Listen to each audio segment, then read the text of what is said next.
up? This is Sarah. And this is Tina, #fearlessqueens. We strive to create content to help heal the world one episode at a time. Hey, everybody. Welcome. We are going to be talking about friendship today and a little bit about mean girls. Does anybody have mean girls in their life that drive them crazy? Or are you the mean girl? I used to be. It was me. I was the problem. It was me. Well, I am excited to hear a little bit about you being a mean girl, because that just sounds funny, because you're not mean. A girl, it was. But thank you, Jesus. Yes. For redemption and forgiveness and grace. So we want to touch on this a little bit because I think that our friendship episode did so well and we got really good feedback. And so this is kind of an extension of the friendship episode, yes. Because much like Sarah and I, we thought each of the person, I thought she thought I was the mean girl. When we first met originally, I'm like, oh, she's so cute, she's so tiny, and she's so happy, and she's so bubbly. Dude, Tina was blonde, and I'm like, this girl. I don't know, we did not vibe. Tina was, nothing against blonde. No, nothing. But I was blonde at one point too. I just feel like two totally different people, and from where we were to where we are now. Yeah, absolutely. Like peeling back the layers of life that no longer serve, and like getting to the core of like who we are. But you didn't want to come over and talk to me. It was your, the butterfly. We vibed over our butterflies. So we found a common interest. We did. And we decided to put our fleshly, meaning like things on the surface aside, what we think the other person is, and have a conversation. Yeah. Instead of assuming or comparing and actually speaking to one another. And I think that's where the mean girl, and this is girls and guys, which is, I keep thinking of the movie The Mean Girls. And today's Wednesday when we're recording, because on Wednesdays we wear pink. But maybe it's mauve. And I am clearly not wearing pink, so we know who the mean girl is here. No. Just kidding. I wear purple. We do love purple. Mauve is a shade of purple. Okay, digressing. So how did this start? Well, we were talking this morning about why do people act the way they do, but it was pertaining to like younger girls. Yeah, and I found myself wondering, do high schoolers enjoy being mean to one another? Or is it cool to be mean? I feel like when I was younger, it was cool to be mean, but was it ever really cool? And then my husband was like, I think if you don't have Jesus in your heart, filling you up, as we talked about in the last episode, with the fruits of his spirit, I think we're all innate to look around with judgment or disdain or anger or whatever the word is that you're feeling against another person, and we choose to be mean. Jealousy. It's like walking around with the world goggles on rather than God's goggles. So like Tina and I talked about how we first portrayed each other as something that we're not because we were comparing or didn't know one another, so we were just judging right off the bat. But then God, because God's stories always come with a but then, or but God. Yeah. And so you take the glasses off that the world gives you to, like, everybody is a competition, everybody's out to get one another, pin one another. That's why war exists. That's why all these things, divide and conquer, are a thing in the world. But Jesus came to destroy and kill religion, kill all the things that divide us apart and bring peace, because he's the King of Peace. Well, I think, so here's what I think, and this is how I came to the realization, or at least the thought process to start this conversation, was I am newly married and I have gained a stepdaughter, and she is a teenager, and teenagers are scary. They just are. I was a teenage girl once. Praise, like, Father, forgive me, for I know not what I did. Right. But God, that being said, her and I are learning to navigate our relationship. And I think there's a little bit of probably unknowing, like, competition. She was the only girl. Now I'm coming in. I am a newly married woman. I want to spend all this time with my husband. No, I have to share him, right? There's all these different challenges. And I think there is a little bit of, they've lived their life a certain way, and now, like, they have to welcome this new woman in, which can be difficult for anybody, I think. And so I think it's a little bit of a challenge. that's okay. I truly believe God is in every single detail and he's working on something. But in that, I don't know that she entirely realizes that maybe I don't feel very welcomed at times. Maybe I feel a little bit of the mean girl. And what's interesting is I've been praying very heavily. We've been praying as a family. And she had come to me with a situation that she was experiencing with some people at school in the sports, how they're not welcoming the new people in.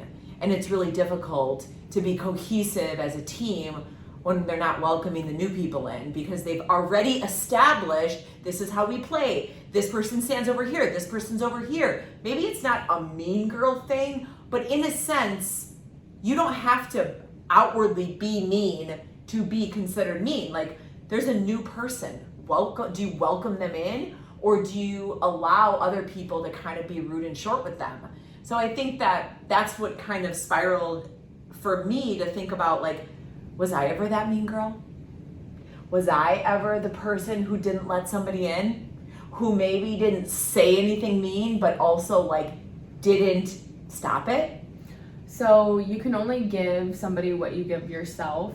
So, like, mean girl, being a mean girl, I feel like that's what they see in themselves, so that's what they're pouring out of their heart. Like, you can only give what you're giving from your heart. Yeah, absolutely. And we can only give away what we're filled with. Right. I mean, we were just talking about filling our cups. Right. What do you fill your cup up with every single day when you wake up in the morning? Do you fill it with your phone? You fill it with negativity? Because then, do you fill it with songs that are, like, not good words? Then you're going to go give that out into the world. And we want to just kind of share a little bit back and forth today, because I think that if we can make a little teeny shift on how we treat people and how we choose kindness. I know it's such an overused term, choose kindness, but really it makes a big impact on somebody's life. It's literally, your words are life or death.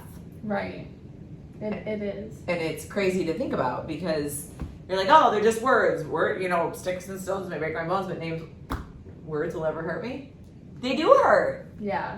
I mean, the Bible does say that words, the power of life is in the tongue. Yeah, absolutely. Death and life. And I think there's so many times we don't even realize it. Like, did you realize when you were being Well, I was young too, and I'm sure, yes, at times, like, I would like to think as a core, like, you know right from wrong to some degree, but I was also a very different person then. So looking back, like, forgive them, Father, for they know not what they do. And so, like, 6th grade me would not do what 27-year-old me is doing now. Like, I would never treat somebody the way I treated somebody, or the way that I was treated. I mean, so I was the mean girl, but I but there was mean girls when I was in school, and then there was, like, the mean nice girls, if that makes any kind of sense. Like, you didn't mess with my friends, you didn't mess with the people I hung out with, but, like, we weren't, like, mean just to be mean. Like, don't mess with us, we won't mess with you, kind of a thing. That sounds very cliquey and very but it's like true. And so somebody way back when, I had done something to their boyfriend at the time, and they made a YouTube video about me, and they were like, don't trust girls named Sarah. And they're like, said some French words I won't utilize to call me things that I've never been. So it's just comical looking back, because bullied, maybe, if you want to call it, but I also, it was just the sense of, like, my actions caused for somebody to lash out and treat me in a negative way. But well, and you see it at the workplace too. You see it at different workplaces. Okay, so let me ask you a question. If you, who you are now, if you could go back to 15-year-old Sarah, so all the 15, 16-year-olds, 17-year-olds, this was even 40-year-olds. I was like 6, 7, okay, like but 12, 13. If you could go back, would you change how you treated people? Yes. Yes. Why? Because I was not nice. I was not a good person. I was giving what I was living in. I was giving what how we all spoke, and that was just yelling in our household. That was just how we communicated, and it was never really nice lingo. So you were giving away what you had. Yeah. What was poured into you daily. Yeah, I mean, hate was a term I used on the daily, like, so all the time. So I know by my own life experiences and just the people that I have worked alongside of, that there are people who have homes right now that aren't peaceful, that there's arguing, there's mean, there's whatever, abuse, physically, mentally, emotionally, I'm sure. So what would you say for somebody who maybe is living in that and then going and being the mean person? Like, how would they fill their cup? Like, you would go back and not be mean, but you like also were saying that you can only give away what you have. So how does this person, any person living, I mean, I have, some ways with the wisdom that I've been given now, but what would you say? Well, do what you can to control, like, the situation. So, like, for me, I was super young, and the environment, like, I can't move out of my parents' house at 12 years old. Like, that's just not happening then. So, surround yourself with, like, good people. And if that's not in your home, or, like, people that are in your schools or in your workplace, then there's mentors online. Like, you just find good people who are speaking life into you. And when I say speaking life, they're uplifting you. They're speaking positive things into you. Like, great job. You're doing well in life. Like, keep going. Like, enjoy today. Good uplifting things instead of, can't wait till Friday. Life's such a drag. Like, oh my gosh, I used to be that person though. Like, now I wake up every single day and I'm like, and it's such a beautiful, wonderful gift. And somewhere along the lines it clicked and it stuck and stayed, but that's because I'm directly plugged into Jesus now. And before, you're asking, like, how would I go back and change if I knew then? My relationship with God, I had always known him, but it wasn't how it is now, where I have a set time in the morning to dedicate time for him and I, meaning I read the Bible, I will have a devotion, I'll journal, and it's just like the morning before the morning begins, before I even get out of bed. And so if you are in school, I'm assuming that you know how to read. If you're watching this, you probably have a phone. Download the Bible app. Like, be conscious of what you're listening to, what you're surrounded with. You touched on that a little bit, but so Viktor Frankl has a book, The Man's Search for Meaning, and it's interesting because he was in a concentration camp. The one thing that nobody could take away from him was his thoughts, was his mind, was his love for life. So it's almost like you're saying, you just made me think, like, you are in control of that morning before the morning, before you go outside, before you leave your bedroom, before you're around your siblings, before you're around your parents, or whoever you live with. Like, give yourself that 30 minutes. I think that's powerful. 20 minutes, 10 minutes, 5 minutes, whatever it is. 5 minutes, yes. Yeah, before you check your phone, before, this goes back into, like, everything that we've discussed the last few, like, everything. Yeah, it is the last year, but it's so crucial because it all stems back to that, because you cannot love or treat people if you don't love and treat yourself that way, which you wish to be treated. Like, and you can never depend on another person to fill you up. No. Ever. You can never you can depend on Jesus to fill your cup up. Yes. But you have to talk to him. So back to the mean girl thing. So I think that this also happens in the workplace.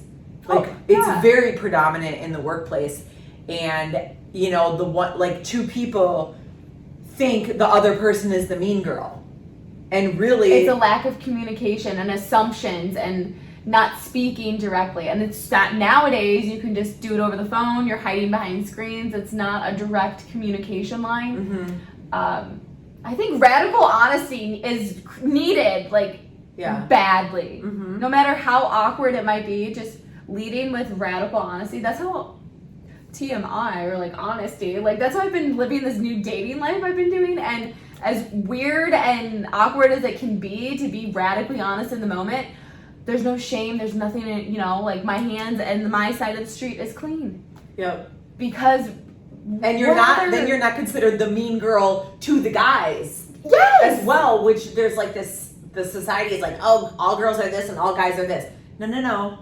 all girls are not this and all guys are not this. Like, it's just the situations you've been in. And so it's you being in the dating world changing the way at least you know the dating world to be. Right. And then for me, like, I feel like my husband and I are changing what it feels like to have a stepmom come in or a stepdad come in.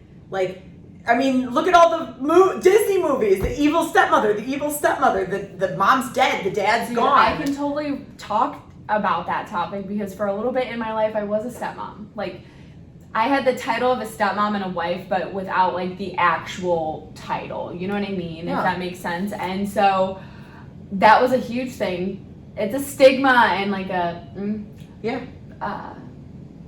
but it's so prevalent nowadays in society that it's just like the norm. Everybody has a stepmom or stepdad or whatever in the household. And I think the change starts with me. The change Yes, starts with you. Yeah, it's a crock pot effect when you have a blended family and everybody's simmering at different times and different places together. And we can't take so many things. We can't be offended by so many things. I think that's a big thing with like people being mean is, oh, I'm so offended they did this. Like, I was just reading the story of Job and how like he had so many wonderful things and he was so grateful, and then his friends were like mean to him. They were like mean, like, well, why did this happen to him? What did he do? He must have done something wrong. And then another friend said something and I was like, whoa. And he's like, you have had so many wonderful things by God. Like, who are you to think that you wouldn't go through challenges too? And I was like, oh, that was a mean thing for the friend to say, but there was also truth to that. But is it mean just because it's real or raw and true? I think the words he used, yes, potentially weren't very kind in his weakest moment. However, Job saw the truth in it. He saw the truth in, and he's like, I will never curse God. Like, why do we curse God because something bad happens and we're grateful when something good happens? Like, that's, I think, where the mean... Life is hard, right? Life is hard. Choose your hard. It's going to be hard regardless if you believe in God or not.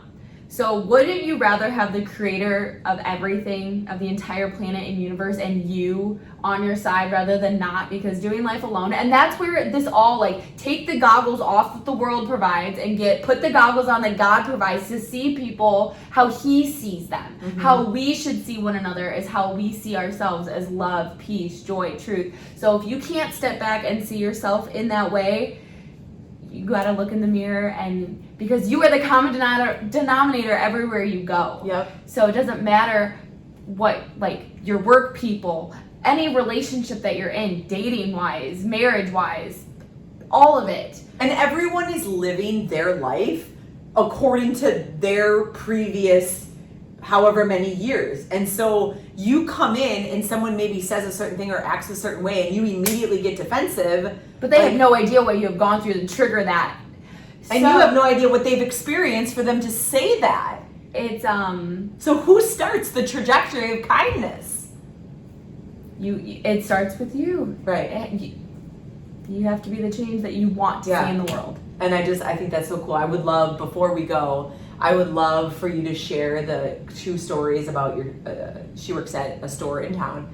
And I think you, Sarah, have an opportunity every day when people come in to be joyous and happy that you're there and spread love. Or you have like, I can't tell you how many stores I go into and they look up or don't even look up or don't even say anything. I'm like, I will not buy something if you don't say hi to me. Like, I learned that in a movie once. Maybe it was Pretty Woman. I don't know. But I'm like, I will not buy something here if you're not going to say hi to me. Like, I like that, but you're going to be a mean girl, I'm not going to invest in your store. Right? So Sarah has the option every day when people come in to be kind or to ignore them. Right. Totally. And so the last episode we talked about, if you're wearing a cross necklace, which I usually am, I have a cross on my left wrist. And so every day somebody walks through that door, it's a test of how am I going to treat them regardless of how they're treating me. And in this book that Tina and I read together called The Greatest Salesman in the World, it says, we will greet this day with love in our heart. So I always say I will greet this day and these people with love in my heart, regardless of who opens the door and what they come in with, because life's too short to be unpleasant. And so we sell a bunch of Taylor Swift stuff at the store that I work at. And whose idea was that? Me, Hyman. The problem, it's me, but it is killing it. The game, it's super cool. Awesome. I talk about the cool stuff, and it's fun. I meet people that are super sweet and nice girls all the time. So you have a connection in this Taylor Swift thing with people. Yes, regardless. And some people like will say that they don't, but I'm like, it's okay. It's fine. I still love you with the love of the Lord if you don't like Taylor Swift. But this girl came in and we were talking about the merchandise, and she goes, I didn't get tickets. And I usually have like a bunch of bracelets on just from like the concert I had gone to. And I gave her one, or she gave me one, and then another girl walked in later. For those of you who don't know, it's a Taylor Swift thing to make bracelets and share them with strangers. Yes, it's in one of her songs called You're On Your Own, Kid. It says, make the friendship bracelets, take this moment and taste it. So we're giving friendship bracelets out. This 13-year-old gives me one. She's super sweet and like leaves with her grandma and then comes back and asks for my Snapchat and my like, can I have a hug? And it was the cutest thing ever. Well, later that day, a little girl comes in with her mom and she gets one sticker of Taylor Swift, and I have all these bracelets and she's looking at them, and I give her the bracelet that the girl had given me to her because I just knew. It was just a knowing. I don't know how to explain it, but I'm like, this is the one that you need. And she was like, oh my God, I'm never taking it off. And she was probably like 7. Well, like a week later, her dad comes into my store with a handwritten envelope, and it says, this is a gift for you. And it has this bracelet in it, and it says Fearless, which I have a tattoo. Yes. That was my first tattoo, Fearless. Taylor Swift has a song called Fearless. And yeah, so like you never know how you're going to touch somebody's life. I mean, this is just one thing that happened to me, and it became a huge ripple effect, right? From one conversation I had, all because of my inner love for Taylor Swift and sharing that. So like with this podcast, we're just spreading our love for Jesus and like our stories and our lives to hopefully help somebody else along the way. Yeah. From going from being the mean girl to being the nice girl to the mean girls, right? And what honestly, this is gonna be a dumb question. What feels better in your heart, in your spirit, in your soul? What feels better, to be mean, or it's so draining, and it's so draining to like hold on to anger and bitterness and rage. Like I used to walk around grumpy, like you could see it in my forehead, and my mom would be like, Sarah, quit like grouching your head, like your face, you're gonna get wrinkles. And I'm like, no, I'm not. And now I'm like, please, joy, all the time. Joy and peace, please. That's so funny. My mom used to tell me, if you smile a lot, your wrinkles will be in the right place. I'm like, well, maybe she should have said, don't smile and you won't have wrinkles. Just be monotone all the time. Well, that's not a great thing. We're meant to feel. This is the human experience. Right. It's just funny that your mom said that. Yeah. Right. But so, and also share the story about the mean, if you're comfortable with it, the older ladies, and I say older like my age, so, but just how they acted. What were they talking about? It was, they were older, and usually people are in a good mood when like you go shopping, and we were like, it's in a fun place, it's right downtown, and they were talking about, I'm trying to remember what this story that you're like. Yeah, it's fine if you don't remember. It was just, to me, the vibe I got was they were... It was judging. It was essentially they were being judgmental because they didn't agree. Oh, they didn't really mess with Taylor Swift because they thought and a lot of people think this, that she like dates too much or whatever. And it's like, but like also at the same time, everybody's allowed their own opinion. You also don't know her personally. This is not me. I'm not defending her, but like at the same time, like if you're not this like in a relationship, I don't know. How do you know? And you don't know. That's funny because I think that everyone is your mirror. And those women, I don't know them. I've never met them. I only know through your story. But like anything that anyone else says is never because of you. Whatever these women said isn't because of Taylor Swift. It's because of what they carry on within themselves. Like you can't give away love if you don't have love. Like so how do we let people give How do you come to a place where you're giving people love? Well, Jesus, obviously, filling with prayer. But what if somebody's like, okay, you keep talking about Jesus, but like, how do I get Jesus? Or what? You just ask him to fill your heart. Give your life to Or like, him. I don't believe. Where do I go? How do I start? I think a lot of people don't believe. I think there's Christians in this world who don't believe. I think my understanding is just keep asking for belief. I don't have belief, but I'm curious. So show me something. And he shows up. He shows up. My whole life, I knew there was something more. I didn't really accept Jesus into my heart until I lost my brother 3 years ago. Like, I knew faith, I knew religion, I knew Catholicism, I knew Jesus, but I didn't know him until I lost my brother. Like, honestly. So I've been on the other side of like, meh, I guess I'll go. It feels kind of good. I sing the songs. My parents went. My grandma believes. But it was really, I had to ask. Come into my heart. And then opportunities came up. The banquet came up. Friendships came up. Yeah, things along your path start getting unavoidable. You have to listen to it. It's not a coincidence, and like more things, random, crazy things start happening, and it's like, whoa. Something probably crazy happened to someone today before they hear this, and they're hearing this, and they're like, oh my gosh. Yeah, we live life forward, but learn it backwards. Yep. So we are here to share with you just basically our stories and insights, and hopefully you hear this, and if we can. This is something my father-in-law says that I was like, first time he said it, I was like, oh, this is amazing. But he's like, heaven, where I believe I'm going, where you believe you're going, where my brother is, where, you know, my husband's late wife is, where their kids are going to be, like, all together. Like, heaven isn't going to be fun without the people we love, without our friends. Like, the purpose of us sharing this is so you come with us. Like, well, I mean, because this life is like over like fleeting. A blink of an eye. It's fleeting. Like, yeah, I feel like, do you feel like you're really the age that you are? No. Like, same. And I'm like, what the French toast? And eternity is forever long. Forever long. So get out of your own way and just be kind and fill your heart with Jesus. It sounds simple. It's simple, but it's not easy. Let's go. Open the Bible. Get on the app. Download all our podcasts. We talk pretty raw about a lot of things. We're not perfect Christians, but we are here to bring people. We're not perfect people. We're just people who believe.